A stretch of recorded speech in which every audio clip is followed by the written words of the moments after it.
And I call the member for Bass. I rise today because I would like to raise awareness and acknowledge a group of incredibly impressive job seekers from the Skills for Education and Employment, or SEE program, who I was fortunate to meet with last week in Launceston. Levi, Sue, Meredy, Abby, Maddie and Terry are a group of impressive individuals who are proactively working towards obtaining gainful employment and a greater quality of life.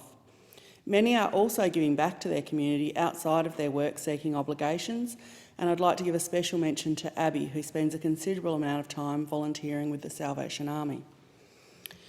As their elected member, I'm passionate about doing what I can to ensure that job seekers have access to employment opportunities, but I acknowledge that there are obstacles which can affect their chances of meeting their obligations or gaining employment. From meeting this group, I heard a variety of individual stories and circumstances, and while I certainly understand that a one-size-fits-all approach will not work, there are a number of areas that they raise that present some common barriers. One of these is transport affordability and accessibility, which is an issue that I would like to see improved in order to give job seekers a real chance at obtaining employment. Additionally, both Centrelink and job network providers require job seekers to have access to a mobile phone and to the internet in order to fulfil their obligations.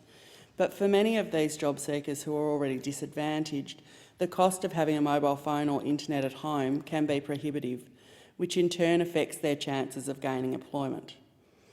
As somebody who spent quite a few years in casual jobs myself before securing stable employment, I certainly understand some of the challenges that many job seekers face.